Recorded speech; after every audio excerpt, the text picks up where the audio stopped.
En la clase de hoy vamos a ver la primera parte del capítulo 3, el cual se inicia con el proceso económico. Cuando hablamos de proceso económico, estamos hablando de un conjunto de fases que se dan dentro de la vida económica, que realiza el hombre con el propósito de satisfacer sus necesidades. ¿Correcto? Ahora bien, estas fases tienen una variante entre los países que presentan economía emergente y aquellos que son de primer mundo o industrializados o capitalistas, como también se les llama. ¿Cuál es esa variante? Que en los países de economía emergente o subdesarrollados el inicio del proceso se da con la producción, mientras que en los países industrializados con la inversión. ¿Cuál es la razón? Los países de economía emergente son ricos en recursos naturales, lo cual facilita la elaboración de bienes y servicios, mientras que los países industrializados son ricos en capital, lo que les permite invertir para poder obtener los recursos y posteriormente llevar a cabo el proceso de elaboración de bienes y servicios. Ahora bien, vamos a explicar cada una de las fases del proceso económico. La primera de ellas, la producción, conocida como proceso productivo, consiste en la combinación de factores que se dan en la empresa para obtener bienes y servicios. Luego tenemos que dentro de la producción se van a emplear una serie de recursos, a los cuales se le conoce como factores productivos. Y hoy en día también se les identifica como insumos. Son todos aquellos recursos o elementos que van a ser empleados para elaborar los bienes y servicios. Estos factores productivos se clasifican de la siguiente manera. Un primer enfoque, el enfoque tradicional, en el cual podemos identificar factores originarios, como el trabajo, que es considerado el factor activo, y la naturaleza, el factor pasivo. Luego tenemos los factores complementarios. Son aquellos que van a mejorar el proceso de elaboración de bienes y servicios. En primer lugar, el capital, que es el factor derivado, denominado así porque surge de la relación entre la naturaleza y el trabajo. Luego aparece la empresa como el factor organizador, porque agrupa los tres primeros factores para poder elaborar los bienes y servicios. El Estado como el factor normativo, es el que genera leyes que van a regular el proceso de elaboración de los bienes y servicios. Y un último factor complementario, la tecnología, que es el factor innovador, porque nos ofrece nuevos elementos que mejoran no solo el proceso de elaboración, sino que también mejoran la calidad del proceso. Luego tenemos el enfoque actual, en la cual encontramos en primer lugar a los factores clásicos: trabajo, naturaleza y capital. ¿Cuál es la diferencia con el enfoque anterior? Que ahora el capital presenta la misma importancia que la naturaleza y el trabajo para poder elaborar los bienes y servicios. Y luego aparecen los factores modernos, en el cual ya no hablamos de empresa, sino de habilidad empresarial, la capacidad de gestión, la creatividad para poder dirigir el proceso productivo a nivel de la empresa. Luego tenemos al Estado y la tecnología.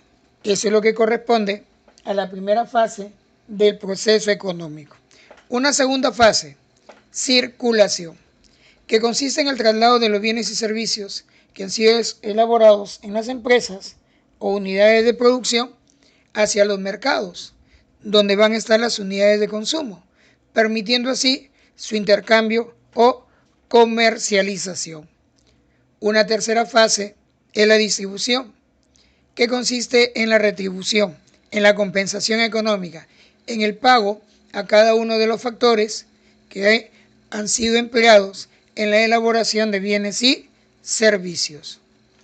Una cuarta fase es el consumo, fase por la cual se da la utilización o aplicación de los bienes y servicios a nivel tanto de consumidores como de empresas.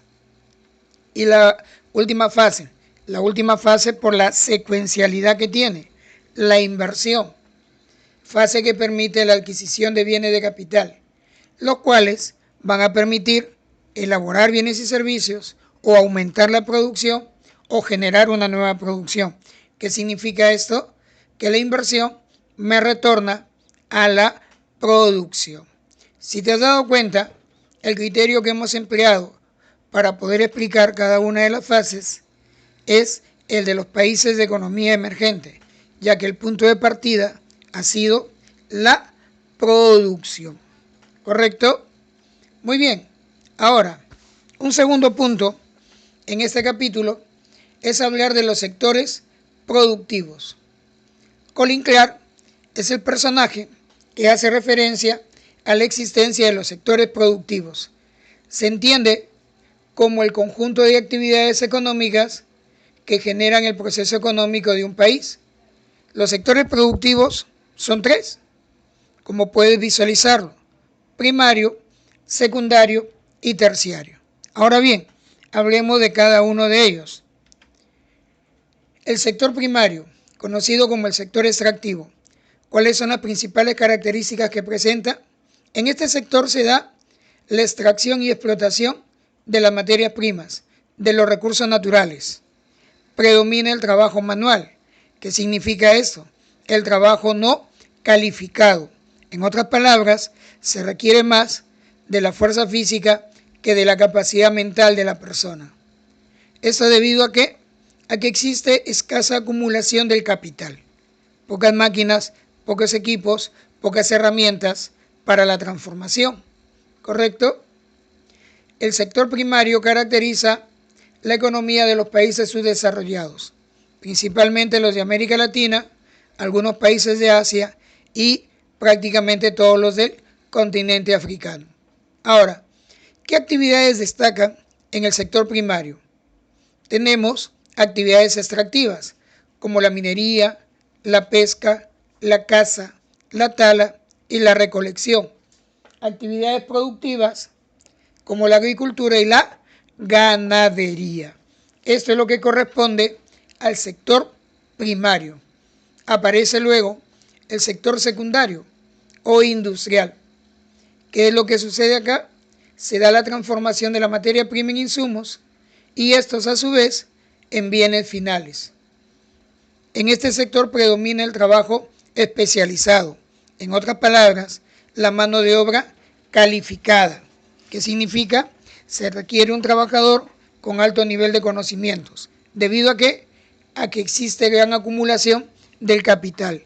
Se va a usar gran número de máquinas, de equipos, de herramientas y por lo tanto se requiere ya un trabajador con una base de conocimiento.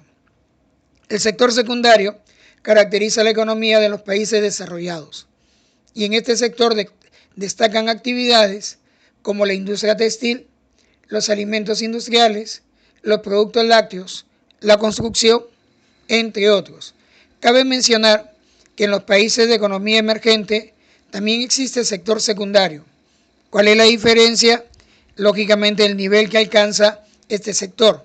Además que algunas actividades del sector secundario no se dan en los países de economía emergente.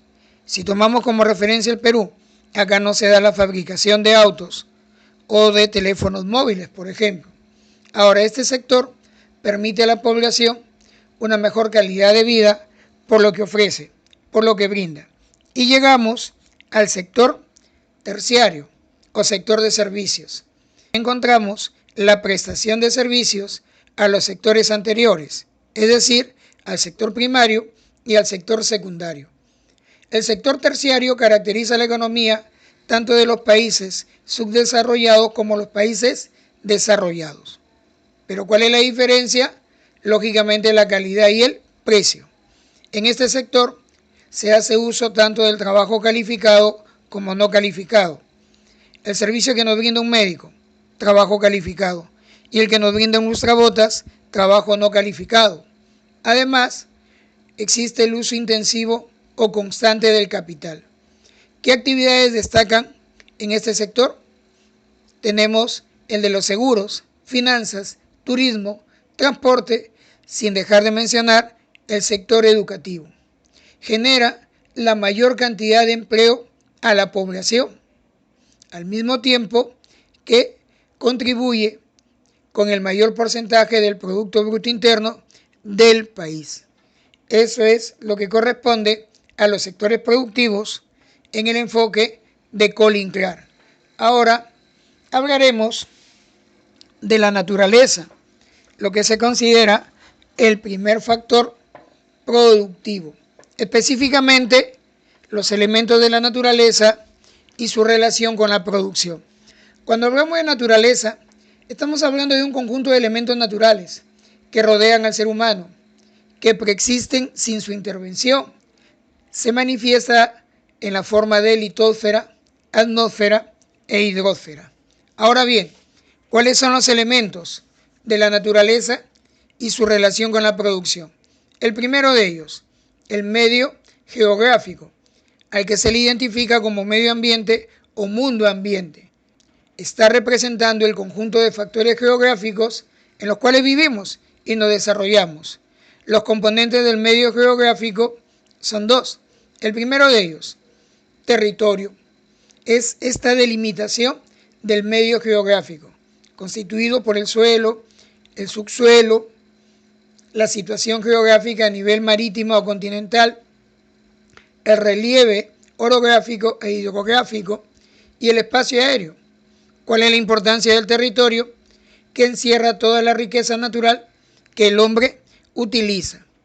El otro componente del medio geográfico viene a ser el clima, que está formado por el conjunto de fenómenos atmosféricos que identifican a una región, entiéndase como la parte de un país o como el país a nivel de un continente, ¿correcto? Aquí encontramos lluvias, el calor, el frío, los vientos, la humedad. Y estos fenómenos influyen de diversas formas, no solo en la actividad productiva, sino también en la vida del hombre. Un segundo elemento, los recursos naturales. Acá identificamos en primer lugar a la materia prima. Son los elementos básicos que nos ofrece la naturaleza para poder ser transformados en bienes, ¿correcto? Y acá lo interesante es conocer cuál es el origen que presentan. En primer lugar, materia prima de origen animal. Destaca aquí la carne, el cuero, la leche, el marfil, las grasas, las pieles o los huesos, entre otros. Luego tenemos la materia prima de origen vegetal. Tenemos a la madera, la fruta, el caucho, las resinas, las plantas medicinales. Y luego la materia prima de origen mineral, la cual a su vez se subdivide. Mineral metal, como el hierro, el cobre, la plata, el oro, el plomo, etc. Y mineral no metal, como el petróleo, caliza, cal, gas, sal, etc. Pero, ojo, tengamos cuidado acá. Existe también la materia bruta. ¿Cuál es la diferencia con la materia prima? Que la materia bruta representan los recursos naturales que se encuentran en su estado natural. ¿Qué quiere decir? Que no han sido explotados, que no han sido extraídos y por lo tanto no son usados en la producción. Y luego tenemos los insumos, conocidos como materias primas industriales, ya que son recursos naturales que han sido extraídos y han sufrido una primera transformación para luego poder ser empleados en la elaboración de otros bienes. ¿Correcto, muchachos? Esto es lo que se refiere a los recursos naturales. Ahora, un tercer elemento que presenta la naturaleza son las fuerzas motrices. Fuerzas o energías que se encuentran en la naturaleza y que el hombre va a utilizar para obtener provecho de ellas. ¿Cuál es el beneficio que obtiene? Que ayuda a la productividad en el trabajo. ¿Qué significa? Lograr un mayor rendimiento con un menor esfuerzo. Ahora, ¿qué es lo que nos interesa? ¿Cuál ha sido su evolución a través del tiempo? En primer lugar, la fuerza de los animales, la cual se considera como la primera fuerza motriz empleada por el hombre. Luego la fuerza del viento, denominada eólica, en honor al dios mitológico del viento, el dios Eolo. La fuerza del agua. Luego tenemos la fuerza expansiva de los gases, la que da lugar a la primera revolución industrial, allá por 1750. Luego, la energía eléctrica y sus variantes, hidroeléctrica, termoeléctrica, combustión del petróleo y gasolina, que de paso da lugar a la segunda revolución industrial en 1850. Luego se daría el uso de la energía atómica, o como algunos le denominan, energía nuclear, al inicio con fines nefastos para el hombre, hoy en día ya con mejores fines, porque no solo se utiliza en la tecnología, sino también en el campo de la salud y en el campo de la agricultura. Luego tenemos la energía solar, lo que en algún momento era la energía del futuro, hoy día se ha convertido ya en la energía del presente. Permite llevar energía a las zonas donde es casi inaccesible a través de los paneles solares. Y cerramos lo de fuerzas motrices en su evolución con la energía mareomotriz. Aprovechar la energía de las mareas. Hay que decirlo que en muchos países todavía se encuentra en fase experimental. Complementa a este tema de naturaleza los sistemas de explotación de la tierra. Cuando nos referimos a los sistemas de explotación de la tierra, hablamos de las formas que ha empleado el hombre a través de la historia para aprovechar los recursos que la tierra nos brinda. Y acá tenemos, en primer lugar, la explotación directa, que es realizada por el propio dueño, con la participación de trabajadores. Lógicamente se entiende a cambio de un salario. En otras palabras, en la explotación directa, el dueño de la tierra invierte para obtener un beneficio. Luego aparece la explotación indirecta, en la cual el dueño entrega su propiedad a otra persona para que la trabaje. Y acá tenemos tres modalidades. La primera de ellas, arrendamiento. La tierra se trabaja a cambio de un pago, el cual recibe el nombre de renta. Una segunda modalidad, aparcería o cultivo a partir. El fruto de la cosecha o del ganado, porque también se puede dar en ese nivel, se reparte equitativamente. ¿Qué significa esto? La mitad de la riqueza para el dueño y la otra mitad para quien la trabaja, al que se le denomina aparcero. Y un tercer sistema de explotación de la tierra es el yanaconaje, o llamado también yanaconazgo. ¿Cuál es la diferencia acá? Que quien trabaja la tierra, al cual se le conoce como yanacona, debe entregar la mitad de la riqueza y además está obligado a vender el sobrante de la riqueza que él tiene al dueño de la tierra, generándose acá lo que se conoce como el justiprecio, que no es lo mismo que precio justo. El Perú no ha sido ajeno al yanaconaje, la época de los hacendados, y nuestra región, Lambayeque, en su historia menciona algunos hacendados, la familia Sueyer, la familia Arbulú, la familia de la Piedra, la familia Pardo, etc. ¿Qué tiene de especial esta modalidad? Que acá, en el yanaconaje, no solo explotas la tierra, sino que explotas al yanacona, explotas al que la trabaja. ¿Por qué? Porque lógicamente te vas a apropiar del excedente de su riqueza a través del justiprecio. Muy bien, jóvenes, esto es lo que corresponde a la primera parte de este tercer capítulo de economía. En la siguiente reunión estaremos viendo lo que se relaciona con el trabajo. Ya saben, recuerden, jóvenes, quedémonos en casa. Juntos podemos vencer a esta pandemia. Hasta la próxima, jóvenes.